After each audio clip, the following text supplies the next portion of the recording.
Woe to you, O earth and sea. It's the Hop Nation USA Podcast.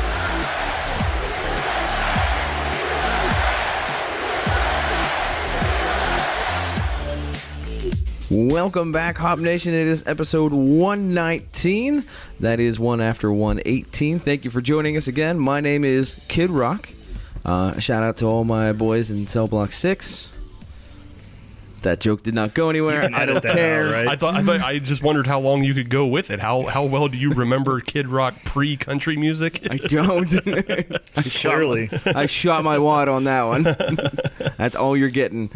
But no, I am not Kid Rock. This is Adam, one of your gracious hosts here on the Hop Nation USA podcast.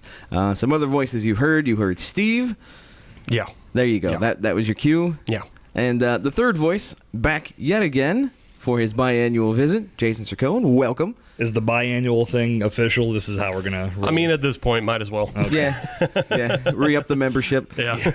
Yeah, my dues were in arrears. I'm not going to get caught up with you guys. No, bowling was last week. That'll be $38. We do not Quick, give name change. the movie. Come on, one of you guys got to name that movie. No, we already know it. We were doing Kingpin last week. Yeah. Oh, yeah, right. Yeah, we were doing Kingpin because we were down at Enix last week. Yeah, right. We're doing all kinds of Kingpin trivias. That was. And that's where we learned that Dennis was a sandbagging son of a bitch. Full disclosure, I haven't listened to last week's episode yet. I apologize. We got hosts on this show who haven't listened to last week's podcast. I started and then I lost interest. I was there. I know what happened. Why do I gotta do it again? I usually binge you guys like an office run on Netflix. I'll put on like 3 episodes if I've got drives to do and get caught up. Yeah, we find either it's people listening on their way to work or people who have like free time and they're not getting harassed by people. Like if you have free time in your office, that's when people binge up. And I'll tell you one thing I can't do is, like, I've been trying to get back in shape, so when I've been going to the gym more, I can't listen to podcasts at the gym. No, I can't either. I cannot do that. People say that it's like the best time to listen, and I'm just like, I gotta have something that motivates the hell out of me, and it's not anything podcast. Right, yeah. We talk about beer, marketing, whatever the hell I listen to in a podcast. It's not getting me ready to run 5 miles on the treadmill. It's just not. Listening to Steve's voice will not motivate me to mile 6. It's not going to happen unless he is physically behind me with a weapon, yelling at me. That's different. Of course, you'll be in a golf cart. That's usually when it happens. There's good money in that. You should look into that. Yeah. Well, hey, side hustles all around. Like when Stewie followed the guys around playing the trumpet behind him. Yeah. The big old tuba guy following fat guys with their walking music. I guess we should get back to beer talk. Yeah. No, this is going well. It's good banter. It's a different episode. Yeah. It's a different show. So, Steve, why don't you tell the people what we're talking about on this fine episode? So, this week, if you're listening on a Friday, as you should, then we're right on the precipice of Freshfest. That's a 50-cent word. I like it. Last week, we, did a little preview with Enix Brewing, and we talked about their collaboration they have with Dreams Hair Salon. Mm-hmm. So, this week, we're just going to feature 3 breweries that are also going to be there. And we're going to start with one that's actually a big sponsor of Freshfest. Yes, they are. They're one of the largest craft breweries here in the Commonwealth of Pennsylvania. Thank you. I know, one of the 4. Troegs. Yes. Troegs, we are going to try their Field Study IPA offering. Mm-hmm. I've never had it. I don't know that Steve or Jason have ever had it. I've had it. Oh, okay. Well, now that Jason said yes, I'm going to say yes as well because I got it. You don't have to keep up. It's a good variety pack that comes in this summer. Yeah. All right. Yeah. So the guys that like IPAs have already drank it. Right. Yes. The guy that does not like IPAs has not. Well, there you go. I'm a bit of a fanboy for Troegs too, so No, I get that. They're one of the anything that they come out with, I'm going to try and probably going to like. They're one of the most consistent breweries that we have in the state, which is why they're around since the 90s. Right, they have earned their reputation. Yeah. So the Field Study IPA, 6.2% ABV, no ID on the IBUs, and we are going to be using dry hopped with Citra, Mosaic, and El Dorado. Ooh. Yes. Okay. Well, pop it open. Okay. Let's see what happens. So looking at it, Adam didn't say anything about it when he was describing it. He didn't say this was going to be a hazy, and I'm glad he didn't because it's not. Troegs doesn't do hazy, do they? I don't think I've ever seen a hazy beer. I think they might have like one or two. Yeah. Yeah. They're few and far between. I poured a Nimble Giant on International Beer Day, and that's just without question one of my favorite beers ever. And it's not a haze. Oh, No. you got to go back. You got to cut that. I can't be on record saying haze. That's one of my least favorite terms in beer. What if I beep it?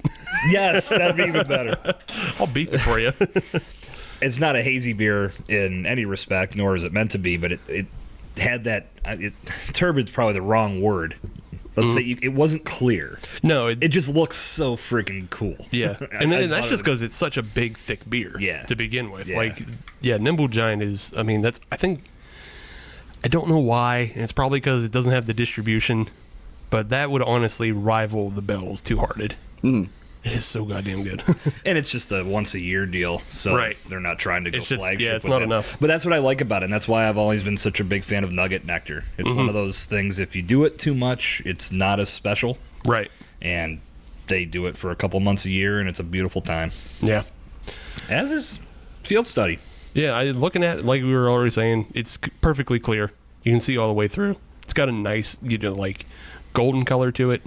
On the nose, you get a lot of that citra hop. Yeah, it's definitely got a fruity note to it there. Yeah.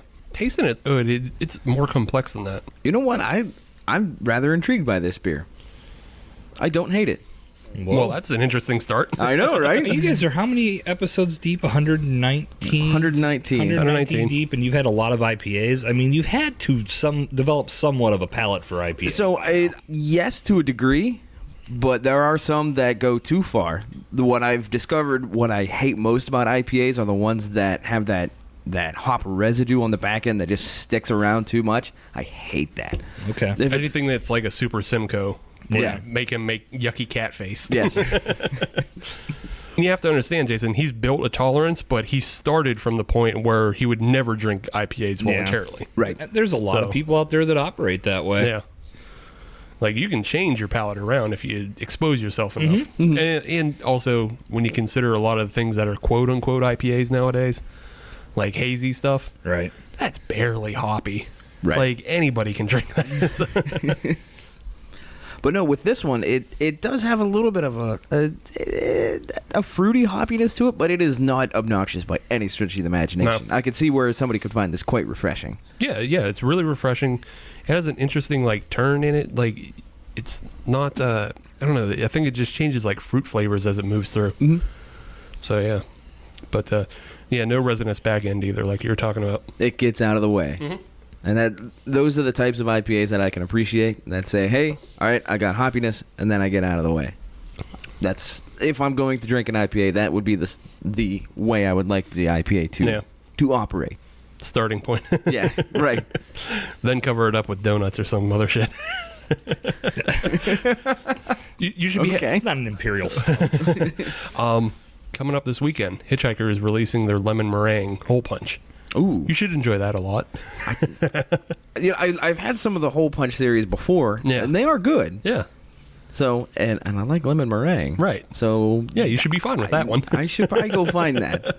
This weekend, coming out. That might be something that could be added to the very short list. Yeah, it may or may not be at Freshfest. I don't know. Okay. Yeah. Moving on into the news and notes and neat of the day. Do we want to start? Do we want to start with the big bad news and get it out the way, or do we want to start with nicer things? And we can end on a sour note, I guess. Let's get the nice stuff out of the way. Okay, cool. So shit talking for the last half of the segment.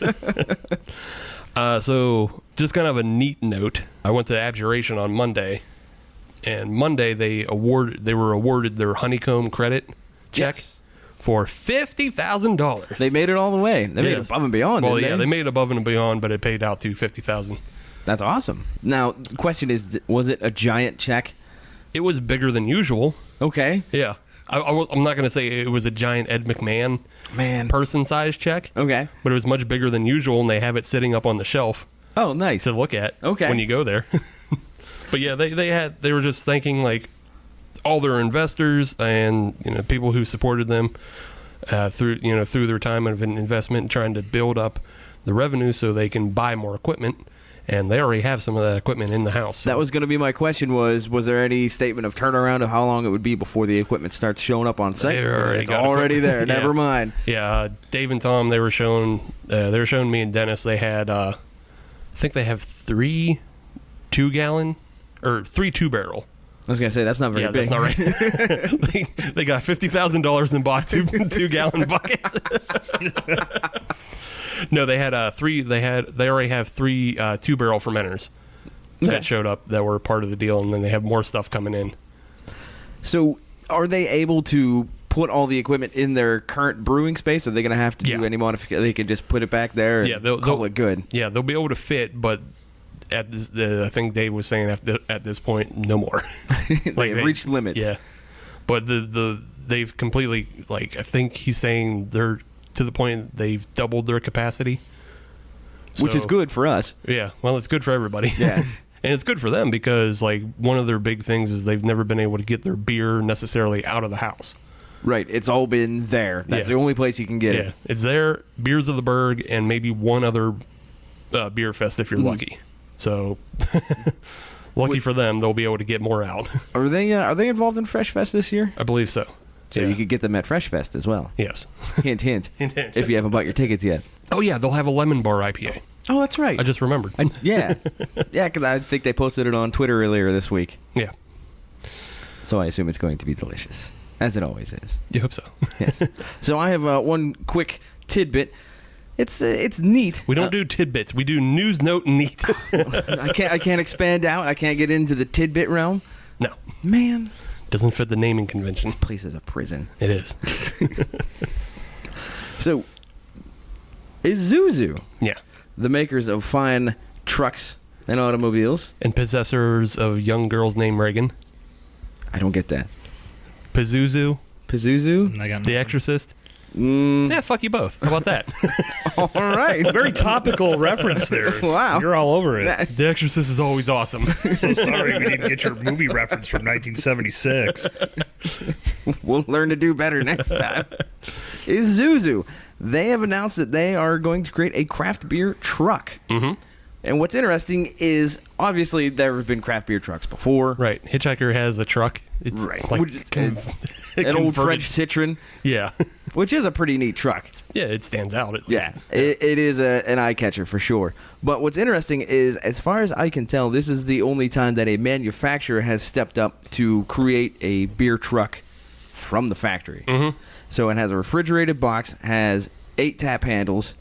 It has a cab over design for easier maneuverability. It has a nice awning you can put over top of the tap system, so you are nice and shaded. Oh, so the taps are on the outside? Taps are on the outside of the box. Oh, neat. So all you have to do is set up a nice little table out front. Yeah. So you have a bartender just running taps and slinging beers. Cool. That's the first I'd ever heard of a manufacturer themselves creating a truck like Right, this. yeah. Yeah, that's really going out of the way. There's a lot of DIY people what the hell is it? It's the Blue Sparrow bus that roams around Pittsburgh. Yeah, they transformed a bus into a massive food truck. Yeah, it's a massive food truck. Big, little Bluebird bus. Yeah. Yeah, very cool. Yeah, but it also has taps in it, so. Now, will Joe Isuzu be the bartender on this truck? Because that would be fucking cool. That would be. He's going to lie to Speaking you. of references from a long time ago, here's a Joe Isuzu reference, ladies and gentlemen. Knew you guys brought me here for something tonight. Look, our audience skews 34 to 50 plus. These are all okay. Joe Isuzu, is that an iPhone app? What's that? So I'm just putting that in the neat category. That Isuzu is stepping into that game. Yeah. I hate to say this. It's an untapped market. But I don't have a better way to say it. But it'll be really easy for certain breweries that have money already to just get up and go. They don't have to get involved in a DIY project or anything. Or they can start themselves a mini fleet. Yeah. I only like domestic beer trucks, 1 star. Oh, God. Can you not say mini fleet? Because somebody... What? I'm just saying, somebody at Golden Road just had a light bulb go off. Oh. Patent pending. Yeah. We demand 10%. That's right. Well, can I piggyback on the Isuzu truck? By all means. This is similar but different. it's an outfit out of Philly, and I'm going down there in September. I'm going to I want to connect with this guy just to see this thing, but it's a bar that folds out of a truck, and it holds 40 people. It's a full bar with tap system. Oh, no and shit. you can rent it for parties, and from what I'm reading, I mean, I can give you guys a link if you can want to post this in your show notes so people can see it. It's cool as hell. But yeah, it just it pulls up on. I mean, you tow it on the back of whatever truck that's connected to, but then it folds out, and you've got stools and tables and a tap system, full bar to sit at. Neat as hell. And I think the next step for these guys would be to go to New York, I think it said in the article. They're looking to expand into other cities with this idea. Yeah. So maybe the whole mobile drinking game is becoming the next big wave. Time will tell. From what you were just describing, Jason, that sounds like it would be perfect for like tailgating cities. Yes. You know, like if somebody shows up with a trailer and they just take up 2 spots and, you know, drop a bar down. Yeah. I think Pittsburgh is primed for something like that. Yeah. So we need to get in on the franchise early. That guy becomes the party guy. Yes. Well, that's my brother-in-law. My brother-in-law is the one who shared the article with me, and we were talking about it. And he was saying, "We don't even need a franchise. Let's just do it ourselves." Yeah. I was like, actually, you're not wrong. Yeah. Just keep all the money. Yeah. Just like, you didn't have a patent on it, so we can just start our own. Yeah. Or whatever. Sorry, bad. So, yeah, maybe, Adam, you know, don't buy that next car. Buy yourself Go buy a trailer and a truck instead? Yeah. Okay. A trailer, truck, and some pallets.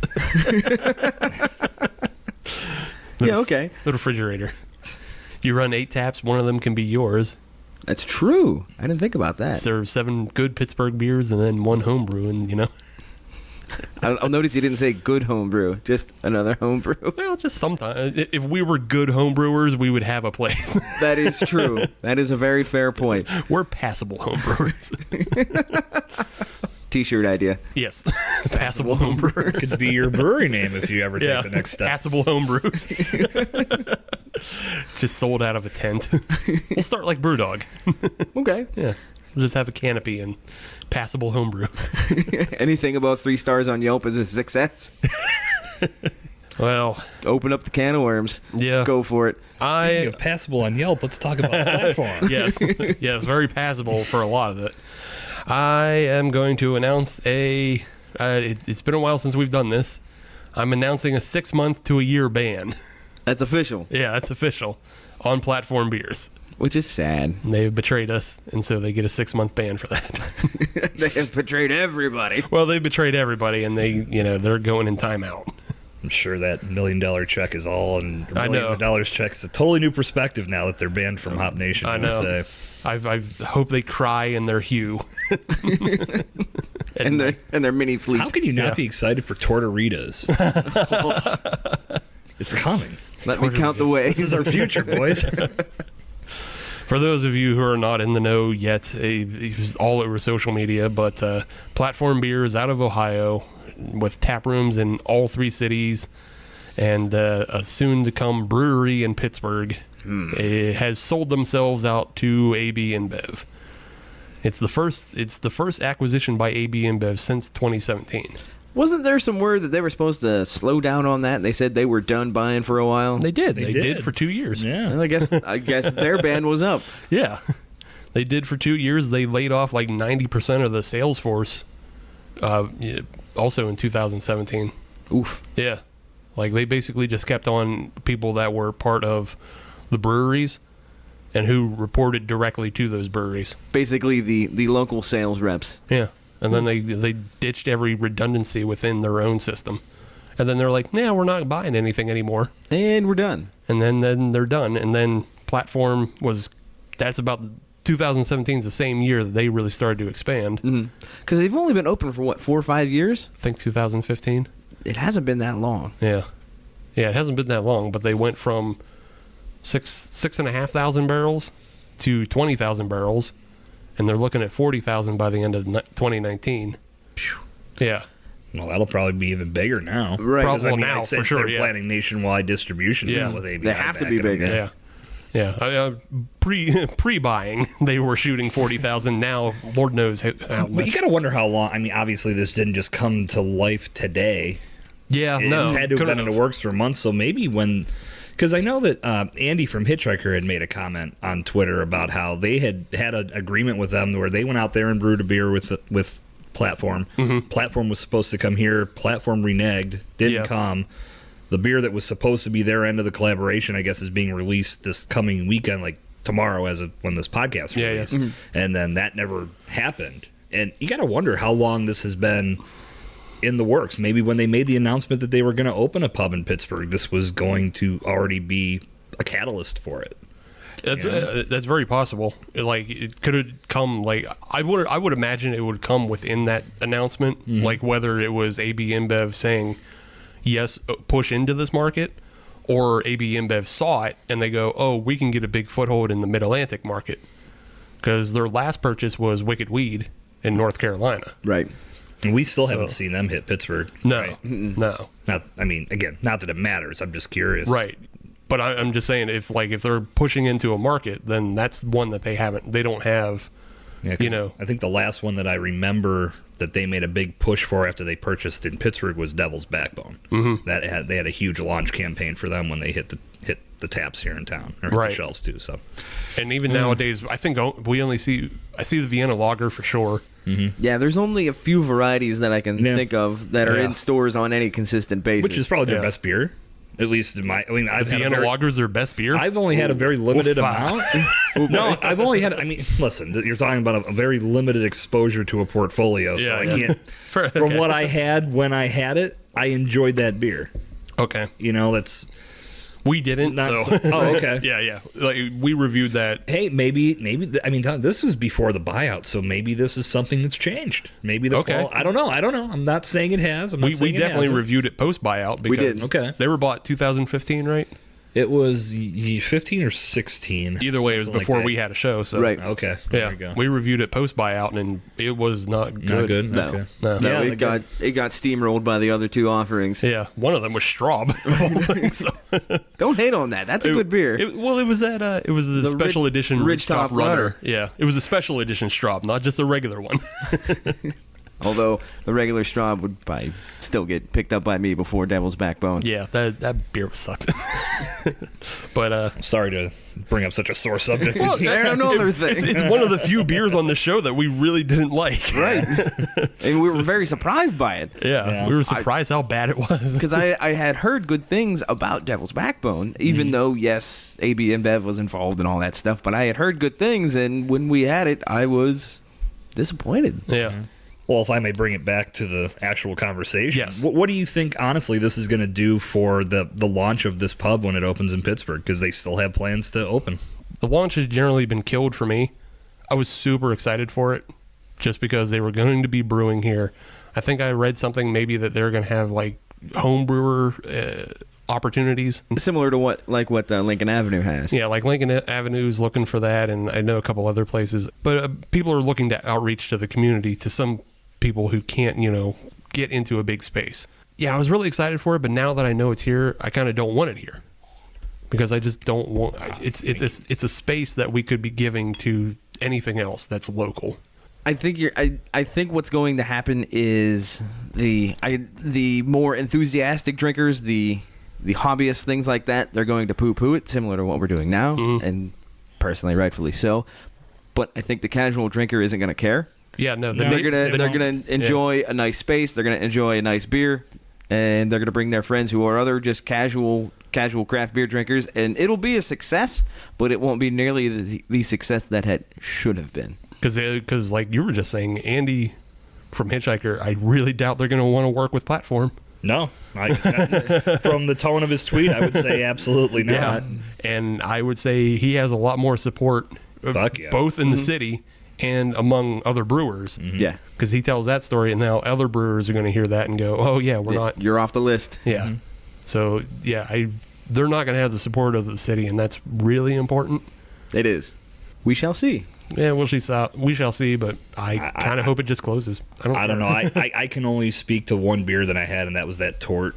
Yeah. Beer. That was garbage. You hated it? I hated it. And I'm not usually one to talk shit on a beer because Yeah. I know everybody's trying. And Right. You know, and everybody's taste is different, which is, you know, I'm sure we'll talk about this eventually when we get into other topics of conversation. But I was going to start doing reviews on beers on my Instagram page. I think I did a few, and I was like, who really gives a shit what I think? Right. Because it's so damn subjective. Yeah. And and again, I know I had put that out there too in a couple that I did. It's like, you know, you should go try it anyway. And I'm like, well, that should be the message anyway. So Yeah. what is the point of me sitting here and saying, well, this is... And I feel like, okay, well, I'm pissing all over the theme of your guys' show because that's what you do every week. Well, no, but you're not, because the reason we set it up this way, because, you know, originally, you know, Adam, Sam, and I, we all have different tastes. Right. So really it comes down to the point, like, we've said it before, like, if Sam and I like an IPA and Adam hates it, you're probably going to really like that IPA if you're an IPA drinker. Right. Yeah. If you're not an IPA drinker, don't drink it. Or vice versa, if, for example, you know, Steve is not a huge sour fan, Yeah. but he does like it, Check that beer out. check it out. Because it's breaching my tastes of I don't like sours. Fair enough. And then to the other point, if all three people on the show don't like a beer, maybe avoid that one. Yeah. Yeah. And that's only happened a few times. And that it's at the same time that it's still just such a small Yeah. segment of the drinking. True. community. Right. You know, it's coincidental that all three love a beer, all three hate a beer. Yeah. And that's why I always say, get out and try things. So in keeping up with that philosophy, I tried the Tort beer and it fucking sucked. Yeah, hated it. yeah, that's fine. Hated it. So, Hey, that's fine. and Yeah. that's my opinion, and I know I shared that with a lot of other people. So, Hey, a lot of people said it was shit. so the fact that they sold, that's when I saw that news. It was actually fine. I mean, because I sent the tweet to you guys. Yeah. I was like, I could look this up, but I'm just pulling into the bank. Just tell me if this actually happened. Right. And then I was like, well, wait a minute. I'm just go to Facebook. The second I logged into Facebook platform, all I'm over. like, Yeah, oh, it's well. all over. So anyway, I was like, Yeah. because I know I've talked about this with people before. I think it's even been talked about on my podcast. Big beer, yes, it's an enemy. It's a threat. They have their underhanded tactics, taking tap space, shelf space, cutting off supply chains, so on and so forth. The story's been told. Another big enemy of craft beer is breweries that make bad beer. Yeah. Because craft beer is as popular as it's become and as much footing as it has gotten, still has a long way to go in regards to captivating the mass audience. So a very bad beer, if someone goes to a craft brewery and they're doing really bad beer and they don't have that attention to detail, they're not trying to improve, they're not doing things in quote unquote craft fashion. Yeah. The novice beer drinker, someone that's just getting into this entire realm that we're all in pretty heavily, might have that beer and be like, ugh, like, Yeah. this is what everybody's raving about. I don't get it. I'm going back to my domestic stuff because that's what I know and that's what I like, and I'm not going to be surprised. Right. So that's, you know, it's still that whole reputation building thing where a bad brand could be more detrimental to the overall growth of craft beer than someone like Platform selling out to ABI. Yeah. And not even just but like just like it's not impressive in any way to the point of like, why am I paying an extra $1 or $2? Yeah. Yeah. No, Like- you're absolutely right. It's not even have only to is be it bad, unknown, it's it's just- also more expensive than Yeah. what I'm accustomed to spending Yeah. as Right. when I go to the bar and get my $1 Miller Lights or whatever they Right. cost these days. Yeah, and I can fairly say, like, there are a handful of platform beers that I really, really like, and I thought were inventive or interesting and stuff, but they also just have, like, a lot of ho-hum passable stuff Yeah. that I couldn't care less about. So it's like, few and far between.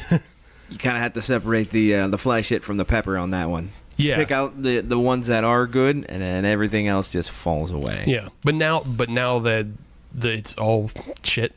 That said, maybe, you know, you I know that, I mean, and a lot of the people that I talk to, a lot of people I see that pay very close attention to that public opinion. Maybe that's where it's like, okay, we've got so many people that think our beer is middle of the road. Fuck it, let's sell out and get the money, Right. and we win. Yeah. Because That people is are true. shitting on us anyway. Right. Yeah. Why not we get a payday out of this? Yeah. Plus, whether people hate it or they love it, now this big brand is going to help us build our distribution footprint and get into markets that we never would have been possible without their backing. So maybe that was a thought too. I don't know. This is all just podcast speculation, but Yeah, right.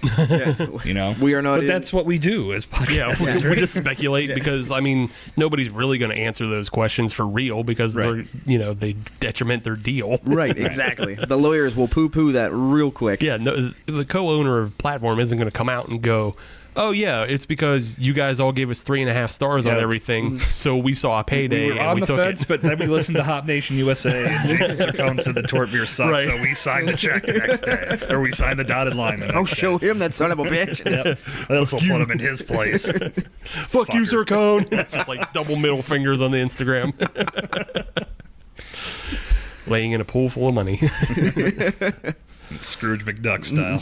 But I will say, if the owner-operators of Platform would like to come on the show, we would be happy to have them and talk. Yeah, but just You just banned them for a year. I mean, by just then their it's beer. gonna be- we ban their beer. We'll drink other people's beer, but In we'll talk front to of them. them. Oh, that's an enticing invitation. If this happens, can I come by? Sure, I'll absolutely. crash in that podcast. Yeah, and it'll definitely be like hostile environment because I'll be asking questions. I'm not going to ask them, down the middle questions like they're going to get from Brewbound. I get to see you just turning up the heat in the place, putting on giant spotlights on them. Do you guys got cameras in here? No, they're just spotlights. We're asking the questions around here. Well, I got a question for you. What's that? What'd you guys think of the field study by Troegs? Not too shabby. I'm a fan. Yeah, I'm down with it. Like, Yeah, I mean, as always. yeah. Troegs is Jason and I another- already said we had Yeah, it before. So. Yeah. So really, you're just looking for my opinion? Yeah. Not too shabby. Yeah. If somebody handed it to me, yeah, I'd finish it. No problem. Okay. Nice. Would I seek it out? No. So it doesn't make the infamous list of 7, 8. 7, I believe. Yeah, I think you're at 7 of IPAs that you actually really like. Yes. Yes. But It is definitely on the I drink it list. okay, fair enough. Which, So- in the grand scheme of things, that's praise. Go visit Troegs at Freshfest. We'll be back with segment 2. First Sip Brew Box is a one-of-a-kind subscription service for craft beer lovers based right here in Pittsburgh. Every month, First Sip will send you a box full of craft beer enthusiast essentials, including t-shirts, glassware, and even food. Right now, our friends at First Sip Brew Box have an offer for you. Just sign up for a 3-month subscription and get your 4th month free. Just enter the code HOPUSA when you sign up at firstsipbrewbox.com. That's HOPUSA at checkout to get your 4th month free at firstsipbrewbox.com. Hop Nation, welcome back. It is time for another beer from a brewery that will be at the Freshfest 2019, which, if you're listening on Friday, as you should, that'll be tomorrow. Yes, So- August 10th. So get there. Get there, do it. So, Steve, it is your turn Yeah, to provide a beer yeah. from one of the breweries that will be at Freshfest 2019. What are we drinking? Continuing on our road of the Freshfest pregame, I like that. we have a beer from Hitchhiker Brewing out of Mount Lebanon by way of Sharpsburg. What we have, though, is the Next to Normal, and it's a sour with blueberries and coffee. Comes in at 5.8% alcohol. It was brewed with oats. It was conditioned on blueberries and Ethiopian Yigachefe coffee. Yigachefe? I'm hoping I get that right, but yeah. If you didn't, then neither did I. Right. Yigachefe. Sounds good. Sounds Yeah, good. It sounds right. So I purposely picked this one up. I could have got some Bane of Existence. It was there. It was available. But you didn't. But I didn't. I got this one because I found it weird. Yeah. The sour blueberries and coffee. That sounded weird to me. And the last time that we had a fruit and coffee beer, I believe, was the Coffinade. I apologize for the mic noises What there. was the Coffinade? That was an Evil Twin lemonade and coffee. And guess what they bought themselves with that beer? A 6-month ban. That doesn't sound very good. It wasn't. Yeah, we are here to tell you that is a correct assessment. Yeah. It was ass. Not that it's not like dolphins. I can't judge beer by sound, but that does not sound good at all. It was not. So I decided. Whoa! Do you guys get that coffee? Just like Yeah. I didn't Yeah. even. I didn't It's- even lift the glass. It's up. already filled the room. Wow. That's the you could catch whatever. Yigachefe. Just anytime you need it, just point to me, Jason. I'll be there for you. Yigachefe. line. Yeah. Coffee's all through it, but like if you get closer to it, you can start getting some of the blueberry comes in Yeah. very, very close right behind it. That's it's there. interesting as fuck. Right. The color on it is interesting as hell too, though. Like, it can't not remark about that. Looks like blueberries. Yeah, it looks like blueberries. Yeah. A lot of times, like when you get a blueberry beer, sometimes it just is like a VFW beer with a tint of blue. Yeah. Yeah. Yeah. This one is just straight up blue. Adam, you have had time to assess? Yes, and my assessment is exactly the same as your assessment. It looks really good. Yeah. Smells really good. Yeah. With the lime Yigachefe. coffee in it. Mm-hmm. I'll say on the taste, though, it's not caffeinated, thank God. I know. No 6-month ban on Hitchhiker. And thank God, because Yeah, I thank like God. their stuff. Yeah. It's a good mix. Yeah, it really is. Balanced. I mean, you're not getting. I was again with that aroma. I figured it was just going to be dominated by the coffee, but it's not. It's really not. No, there's a good bit of fruitiness to it. And we've already mentioned that it's a sour. It's not too sour for me, though. The tartness is light, too. I'm sure that the coffee cuts into that to some degree. This is a breakfast beer. It really is, yeah. It's like breakfast in the office. This where is you, brunch, too. where you have yourself a nice cup of coffee and a nice blueberry muffin. Yeah. Yeah. This is brunch. Yeah, this is a brunch beer. Get this motherfucker with waffles. Lock it in. I'm just thinking about waffles now. We could do a waffle episode. Get some waffles with some boysenberry. You Leslie Nope. Yeah. Yes. There's no problem in life that can't be solved with breakfast food. I'm equal parts Leslie Knope and Ron Swanson. I will follow my breakfast meats with a plate of deli meat. This is so off subject, but this video was going around today. Did you see the Full House theme with Nick Offerman's face dubbed over? Oh, God, no. You can't stop watching it because it's so damn funny, but at the same time, it's like, that's freaky as fuck. Yeah. Like when you see Michelle Tanner when she was a baby with Nick Offerman's face, it's out there. Did they go mustache on or off? All mustache on. Oh, okay, Yeah, okay. it's All pure mustache Ron all the Swanson time. face. It was hilarious. No, I did see the one that was Family Matters with Mike Tyson? Yeah, with I Tyson. was losing it. That was I haven't awesome. seen that one. I'll have to Yeah. check that one out. Check that one out. Tyson posted it himself. Yeah, nice. Yeah, Tyson. He's got a good sense of humor Yes, about he himself. does. Yes, he does. But yeah. Well, while we're drinking on this, I'm enjoying this. I am surprised Really? multiple times. Well, one, it's a sour. That's true. That's a hard entry point for me. Mm-hmm. Two, that last time fruit and coffee came together, it didn't go well. So I'm enjoying this. I think everybody else is too.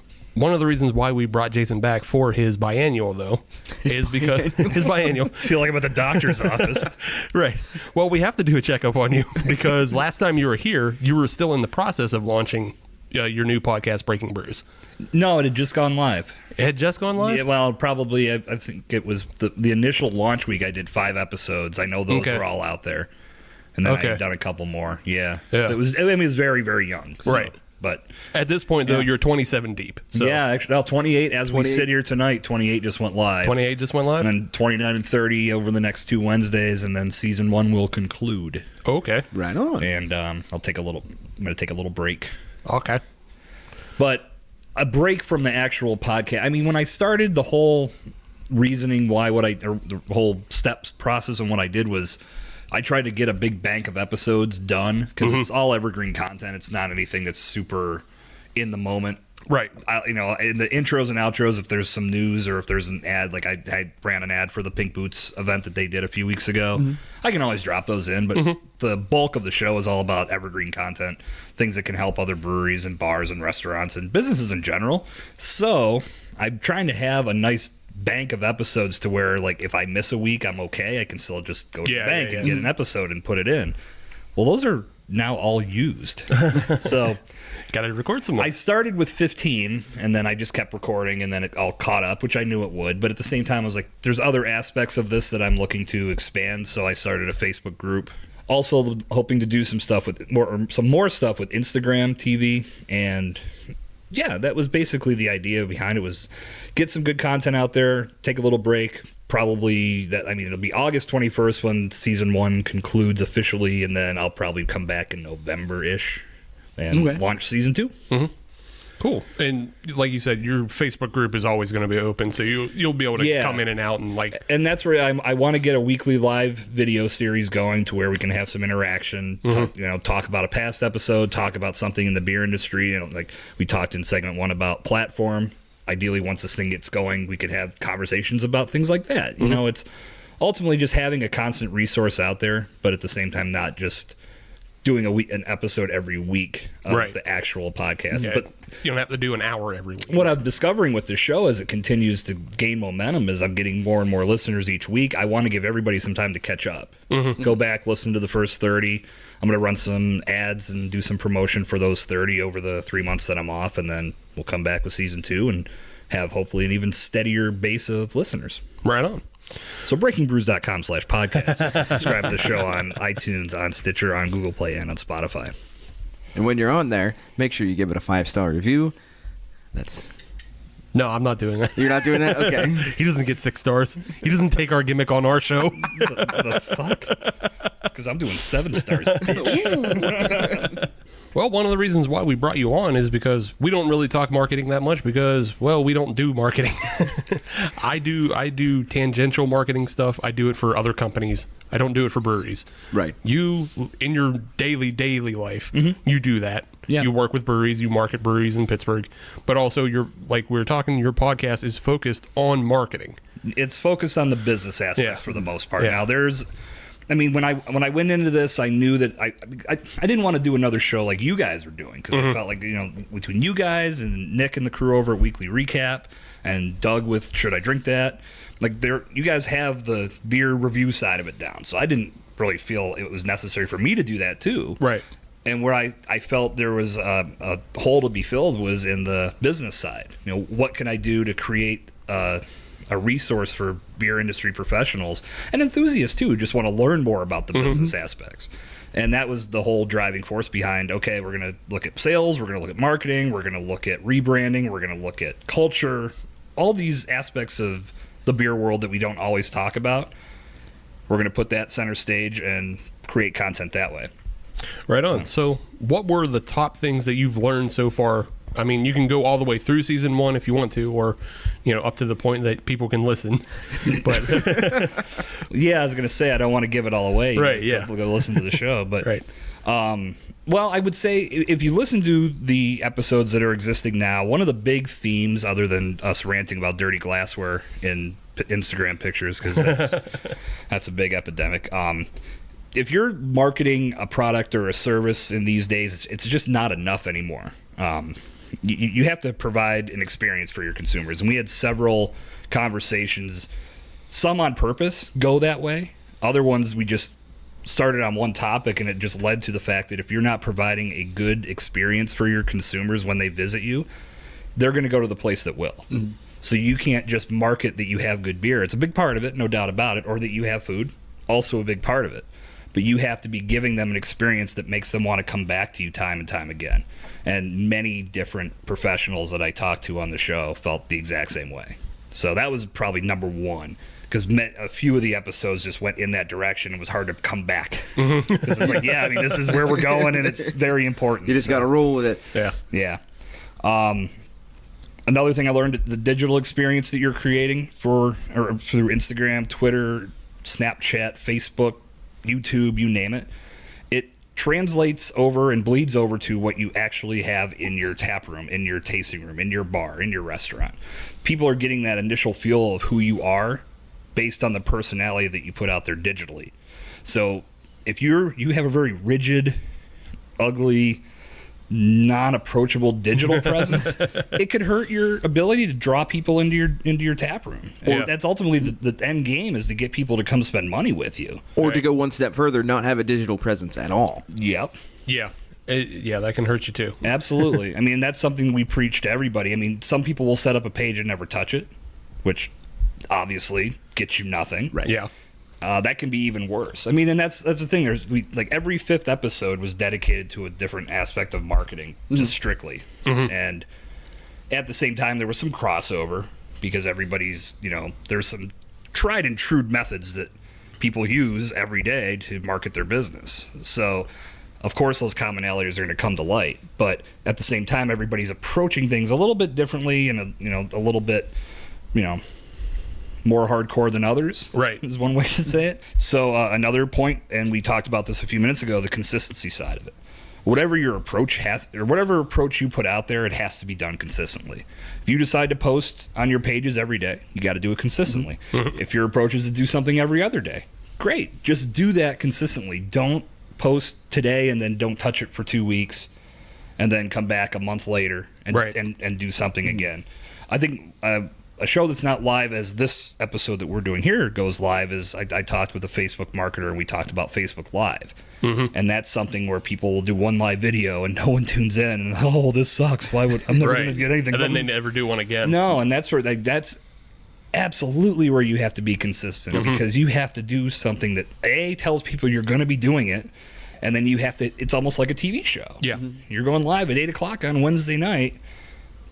You got to do that every week. Right. And eventually people will start learning about it. People will start tuning in. And you got to build up to that over time. Like you think about a major network when they launch a new show, they build up to that big season premiere or series premiere. Yeah. That's what it takes. Like you can't just do it once and think the whole world's going to tune in. And when they don't, you say, oh, God, this is not for me. That's just a short-sighted way of looking at it. And similar to that, but it's not Facebook Live, but the guys at Breweries in PA, they started their Monday PA beer chat. Yeah. I enjoy that. They do their 5 questions through the hour of 9 o'clock, but like they started by advertising it, and then they just consistently do it. Mm-hmm. They didn't do it once and go, we didn't get the engagement. Right. I think that was a great idea. I remember I was talking with Matt out at the beer festival at Seven Springs, and he told me that they were planning that. I was like, that's a really good idea because they've been trying to figure out more ways to harness Twitter, and that's where I that was one thing I said. I go, the power of Twitter is in the conversation. Yeah. Mm-hmm. I mean, you can share links and you can promote, but you get more from the conversations that you have with other professionals, and you can really establish your authority if you jump into a good conversation and provide something. Don't jump in there trying to sell. Right. Jump in there trying to show that you have something to say and you have some knowledge on the topic too. Mm-hmm. It's like at a party. Yeah. Wander into a conversation. If you can contribute to that conversation, then you're going to be welcomed into the circle. If you're just coming in trying to sell your network marketing opportunity, like, get the fuck out of here, dude. We don't want you here. Pyramid schemes leave. Yeah, we don't want to buy any Amway. Wow, Amway. I went old school, huh? What? There's another roll. Is that an app? We've got some Joe Isuzu Amway products flying tonight. Well, this one is something that I think, I can only speak to Pittsburgh because I hear it a lot in Pittsburgh. Mm-hmm. Especially, like, for example, like if I'm doing a Spoonwood sampling up at Hell's Bottle Shop, I don't think any sampling's ever gone by where someone doesn't ask, when are you guys going to open in the North Hills? I don't want to drive to the South Hills. I don't want to go through a tunnel and go over a bridge. Those things aren't scary. Right. I mean, other than when the Liberty Bridge caught fire. Except for that one time. That's a sound piece of construction, ladies and gentlemen. But I learned from talking to a lot of people that are in more remote areas that people will travel a great distance if you give them a reason to. Yeah. Mm-hmm. And that, again, it comes down to how you market, what kind of voice you put out there, and then the experience that you give somebody. If I know I'm going to get a good experience 45 minutes away versus one I'm going to get in my own neighborhood, I'm going to go to the one 45 minutes away. I mean, where I live, there is a bottle shop that will go unnamed that I will not do business with because their pricing is so ridiculously gougeful, if I may coin a phrase. Trying to think which one of the two it is, or three, really, from my standards. You can guess off air. I don't because there are probably other people that think that everything is completely in. I will say one time I went in there and put a 12-pack of Perpetual IPA on the counter, and he said $28.99. Fuck. And I looked around. He goes, "What are you doing?" I was like, "I didn't know I was at the fucking airport." He goes, "What do you mean?" I go, "That's the most ridiculous price I've ever heard. Like, I'm going to go down to Giant Eagle and pay half that." Yeah. I mean, I'm $18. Okay, it's still a little high, but I'd be willing. You're at $28.99, and we didn't have a sticker on it on the shelf. Yeah. So why would it? Why would it at that price? So yeah, I will gladly drive a few extra miles to pay a price that is, cheaper. Correct. Yeah. Correct. Well, yeah. I'll pony up for a good beer, but I just want some good IPA in the fridge. Yeah. 12-pack for at the typical 12-pack price. That's what I want to pay. Right. Yeah, that was nuts. But anyway, people will travel that distance if you give them a reason to. Right. So you have to think about that when you're developing your voice, and then when you're providing your experience, make sure that the people that you have in place are giving them an experience they want to have time and time again. And like I said, I could keep going, but we'll wrap up with this. Content that you share on social media platforms is written in ink. I know a common Twitter friend that we have is Worst Beer Blog. Yeah. And he does a hilarious job He does. of sharing some of the shit that is on the internet, but that you have to be so cognizant of what you put out there, because even if you have like this pang of conscience 5 minutes later, someone's already screenshotted that shit, and it's going to start circulating, and you can't get away from it. Like, what was the one a few months ago with the guy just chose the hill to die on of the beer cans with the Crips and the blood. And it wasn't even his brewery. I learned later, and I'm like, oh my god, this isn't even his brewery. Right. Just Fighting defending for this for no reason. I didn't follow it that far. I just remember seeing it and going, enjoy your time. Yeah, right? And those are the things. I mean, again, that might have been a short-sighted decision to even do that for that brewery. I cannot remember the brewery's name now. They took a step back. Yeah. They realized their errors. They did everything they could to rectify it. But this guy just kept fighting the snowflake battle. Yeah.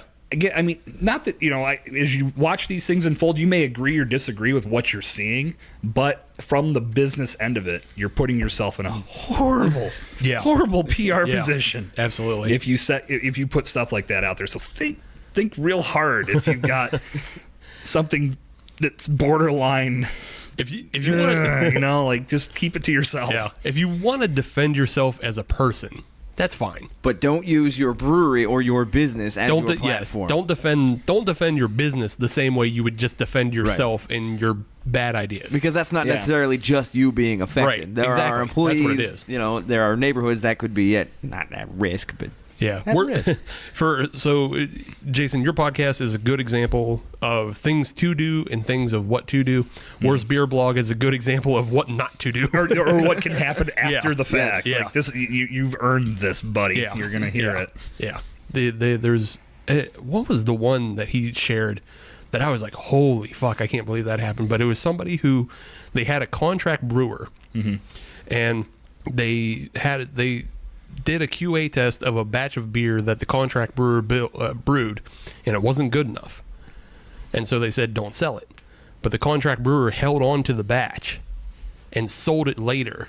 Oh, as the same beer and brewery. Yeah. Oh, and thought they could just get away with it. Oh, wow. Oh, shit. Yeah. I didn't see that one, but wow. Yeah, that was like super bad business practice. Yeah. The original brewery even posted a side-by-side of the bottles that this guy was selling and what their original stuff was, and it's like completely two different beers. Oh, yeah. Like theirs is a clear, straw hazy, and like this was a murky copper garbage. It was bad. Yeesh. So I wanted to throw this out there. One of my favorite episodes of your podcast, and Breaking Brews podcast. Breaking Brews podcast. BreakingBrews.com/podcast. There you go. He knows how to plug. One of my favorite episodes, though, is episode 26 that just recently came out. And you had Aaron Williams from Monday Night Brewing. Yeah. And you were talking about paid Facebook ads. Uh-huh. That is one of the most actionable amounts of information that I've heard. Just because, like, a lot of times when I do a lot of videos for a marketing company, and they have a lot of the videos I edit are presentations of their Pechacucha style presentations. That's the coffee in this beer, right? No, that's the Cefe. I thought I'd throw him off, but he remembered. Pechacucha is like 20 slides, 20 seconds, and you present your information. Okay. So a lot of these videos I've been watching, I've just like been picking up on marketing and SEO and things like that. But a lot of the times it's very vague. What Aaron was talking about on your show was like very straightforward, actionable content of like, here's how you build an ad for Facebook. Here are your kind of impression goals. Like if you're spending more than $1 for an impression, like don't do that. That's bad. So if anybody out there who's has a brewery or even just a small business, like listen to that episode. Thank you. No, I appreciate that. And that was really the idea with not just Aaron's episode, but everybody that I talked to bring on. It was really, doing some legwork at the beginning to see what they were passionate about, what they focused on in their business, and then could we take that and put it into something that would be digestible for a listener to say, okay, I can learn from this and then apply it myself. Yeah. And when I put the original message out on Facebook, and it was a Craft Beer Professionals Facebook page or Facebook group that I'm a part of, and I said I want to do an episode where we're talking about Facebook paid marketing, and I got a couple responses, and one of them was from actually Kaylee Losey, who was on Session 25. She responded earlier than anybody else and said, I haven't really done a lot of paid ads, but I've gotten some great traction just from organic. And then I started thinking, well, if we can do both, it's a nice 1-2 punch, because you have to have both. Right. You can't just do paid advertising. I mean, depending on your budget. If you have a ton of money to throw at it, then you could, to some degree, get away with not doing any organic posting. Yeah. But most small businesses aren't in that arena. They need to do some organic content combined with whatever budget they want to apply. So after she responded with that, and then Aaron responded, and actually what will be Session 29 next week is another gentleman who had responded. So we've got 3 episodes within about a 5-episode launch, all talking about all aspects of Facebook. And that was really the idea. Was like, within these 3 episodes, you've got a nice resource to learn both sides, get some opinions and tips and strategies from people that are using these strategies every day. Yeah. And walk away with something you can actually put to work for you. But that was the idea. If you make it too jargon-filled and it's too hard to understand it, you can't walk away from this saying, okay, I can go sit down at the computer and do it myself. Right.